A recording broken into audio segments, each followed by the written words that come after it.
I found the camera in a pawn shop 2 months ago. It was sitting on a shelf in the back, forgotten. There was even some old Polaroid SX70 film. Nothing against phone cameras, but I loved the idea of a photo I could physically hold in my hand. $20 later, it was mine. I loved walking outside and snapping pictures of the world around me. There was nothing like the click of the shutter button followed by the whoosh as the photo emerged. My infatuation annoyed my boyfriend John, but what didn't? However, I began to notice something. The images were somewhat off. I took a picture at the park 2 weeks after I got the camera, and, although it was a bright, sunny day, there were streaks on the photo. I blamed bad film.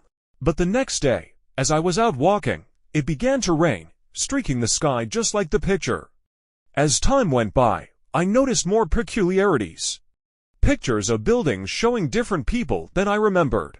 A snapshot of a theater marquee showing a movie that didn't open for another week. One day a woman on the street asked me to take her picture. Not wanting to be rude, I agreed.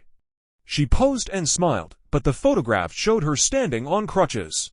I said the camera was broken. The next week, I saw her hobbling down the street. Apparently she'd sprained her ankle 3 days before. That's when I realized this was no prank. The camera was showing me pictures of the future. An hour, a day, a month. It seemed inconstant, but the things in the pictures hadn't happened yet. I began taking the camera everywhere, never letting it leave my sight. John became increasingly frustrated, but I had to figure out what it meant. I came up with 2 rules. No taking photos of myself, friends, or family, and no using it for personal gain.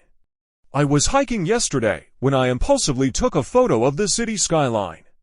But when the photo developed, what I saw horrified me.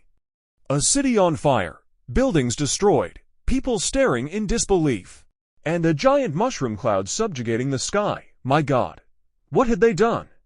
Not knowing how much time remained, I ran home to pack my things. Somewhere there must be safety. As I rushed around frantically, John came home. He saw me packing and asked what was going on, but all I could say was we had to go. He had to trust me.